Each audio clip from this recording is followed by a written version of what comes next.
जय हिंद, जय भारत।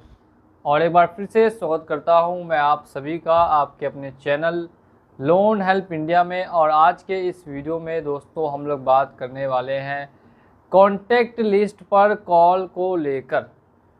जी हाँ दोस्तों, पहले तो सिर्फ फ्रॉड ऐप्स कॉल करती थी, अब कुछ एनबीएफसी ऐप्स भी है जो सिर्फ और सिर्फ एक धमकी आपको देती है कि हम लोग अब आपके कॉन्टैक्ट्स पे कॉल करने जा रहे हैं, या फिर वो बार बार आपको यही रिपीट करेगी कि रिलेटिव फ्रेंड्स को अब हम लोग कॉल करने जाएंगे। और कई कई जगह तो कॉल आपके रिलेटिव फ्रेंड्स में कॉन्टैक्ट्स में कर भी दिया जाता है थर्ड पार्टी के द्वारा।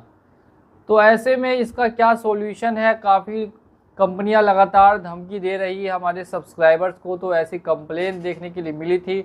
इसीलिए मैं आज का ये वीडियो आप लोगों के लिए बना रहा हूँ। तो उम्मीद करता हूँ आप वीडियो को लास्ट तक वॉच करते रहेंगे। आज के इस वीडियो में हम लोग 3 स्टेप में जानेंगे कि आप लोग इनके जो कॉन्टैक्ट्स पे कॉल हैं इनको कैसे रोक सकते हैं या फिर बंद कर सकते हैं।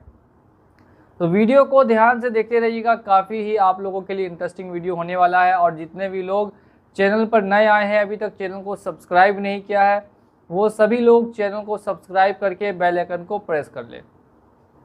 मैं यहाँ पे आपको बताता हूँ कि देखिए, सबसे पहला स्टेप क्या है कि आप जितने भी कॉन्टैक्ट्स के कॉल है उनको रोक सके। जब कभी कोई भी एजेंट आपको कॉल करता है, कॉल करके आपको ये धमकी देता है कि मैं अब आपके कॉन्टैक्ट्स पे कॉल करूंगा अगर आपने अभी के अभी पैसा का पेमेंट नहीं किया तो। लोन रीपेमेंट ना करने पर बहुत सारी एनबीएफसी एप्लीकेशन आपके कॉन्टैक्ट लिस्ट को अपने पास गलत तरीके से सेव कर लेती है, आपके डाटा को सेव कर लेती है, जो बिल्कुल ही इल्लीगल है।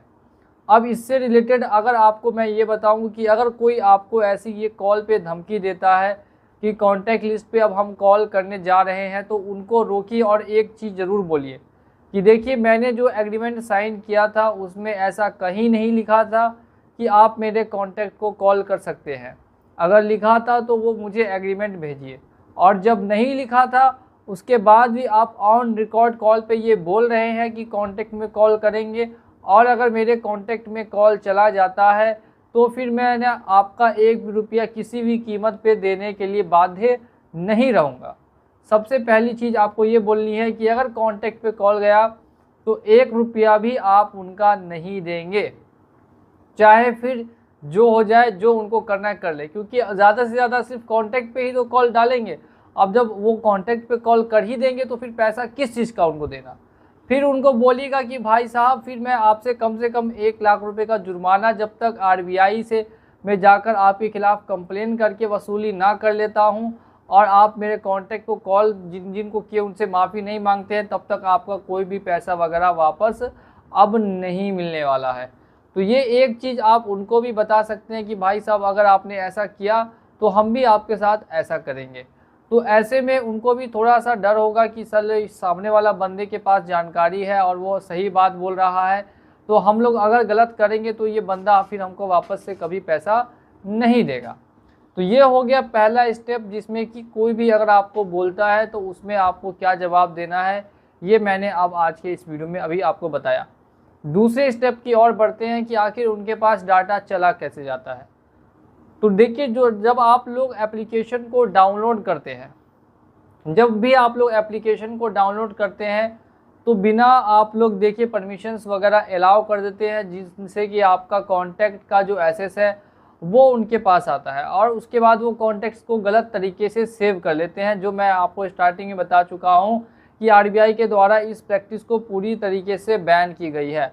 आरबीआई ने ऑलरेडी जून 2023 में ये बता दिया था कि कोई भी एनबीएफसी किसी भी तरीके से किसी भी व्यक्ति के कॉन्टैक्ट्स का डाटा तो बिल्कुल भी सेव नहीं करेगी।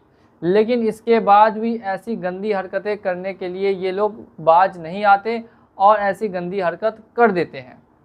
अब अगर आपके इस पर ऑलरेडी कॉन्टैक्ट लिस्ट पर कॉल जा चुका है, in case already contact list पे इन्होंने कॉल कर दिया, तो ऐसे में आप इनका कॉल उठा के इन्हीं से उल्टा 1 लाख रुपए का जुर्माना मांगिए।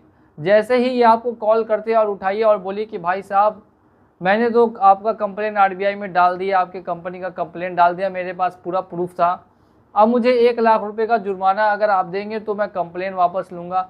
नहीं तो जब तक मुझे आरबीआई से आपका जो मामला है वो सॉल्व नहीं होता और जब तक मुझे जुर्माना नहीं मिलता तब तक तो आपका पैसा आप लोग भूल जाइए।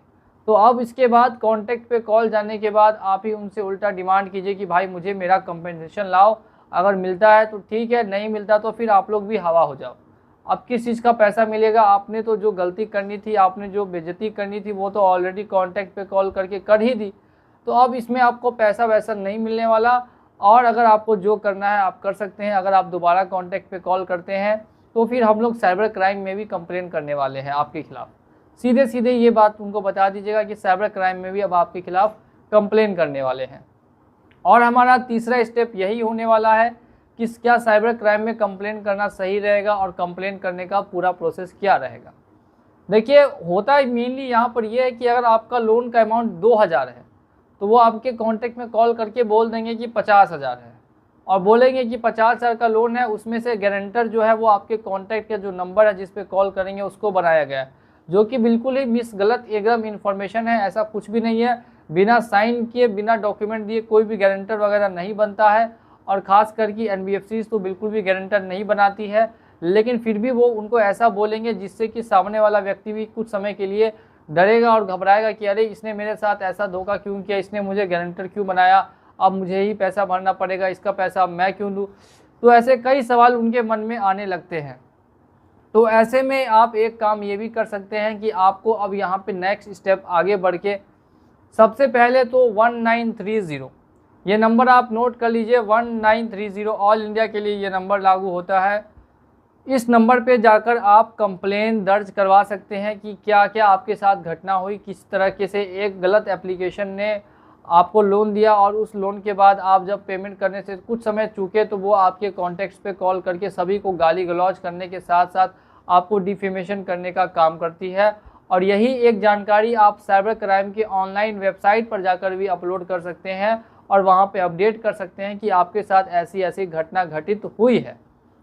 इसके अलावा लेकिन आरबीआई में मेल करना काफ़ी अब इम्पॉर्टेंट हो चुका है। अगर कंपनीज के खिलाफ नहीं मेल किया जाएगा, नहीं ट्वीट किया जाएगा तो फिर आगे चल के इनका और ज़्यादा मनोबल बढ़ेगा। तो इससे रिलेटेड एक वीडियो बहुत ही जल्द आने वाली है। तो अगर आपने चैनल को सब्सक्राइब नहीं किया है तो चैनल को सब्सक्राइब करके रखें। एट लास्ट में अगर इंस्टेंटली आपको इन सभी कंपनीज़ को कॉन्टैक्ट पे कॉल करने से रोकना है तो सिंपली है कि इनके हेड ऑफिस में आप एक मेल कर दीजिए और एक कस्टमर सर्विस में मेल कर दीजिए कि आपके जो भी एजेंट्स वगैरह है वो गलत तरीके से हमारे कॉन्टैक्ट्स को कॉल करके, रिलेटिव्स को कॉल करके मुझे डिफेम कर रहे हैं और इसके बजाते मुझे 5 लाख का आप अभी के अभी कंपनसेशन पे करेंगे, नहीं तो फिर मैं आपके ऊपर एक लीगल एक्शन इनिशिएट करूंगा, क्योंकि मेरे पास ऑल प्रूफ है जिसमें खुद आपके ही एजेंट्स ऐसा बोल रहे हैं कि हमने ही कॉन्टैक्ट्स पे आपके कॉल किया है। तो ऐसा एक लीगल नोटिस जैसे ही उनको भेजा जाएगा वो अपने आप ही वहाँ से पूरी तरीके से शांत बैठ जाएंगे। ना ही उनके कस्टमर आपको कॉल करेंगे, ना ही फिर वो आपके कॉन्टैक्ट्स को कॉल करेंगे। तो ये कुछ एक ऐसे स्टेप्स हो गए जिनसे कि आप कॉन्टैक्ट लिस्ट पे कॉल करने से अपने आप को बचा सकते हैं कि आपका जो भी डाटा है वो अनसेफ है। खास करके एनबीएफसी एप्लीकेशन के पास, ऑनलाइन जितने भी एप्लीकेशन है उन सभी के पास आपका जो डाटा रहता है वो बिल्कुल ही अनसेफ होता है, कभी भी उसका गलत यूज़ हो सकता है। तो इसके खिलाफ भी आरबीआई को जल्द से जल्द सख्त एक्शन लेकर और इन सभी पर बैन लगा देना चाहिए। और आपकी क्या राय है वो आप हमें कमेंट सेक्शन में आके बता सकते हैं।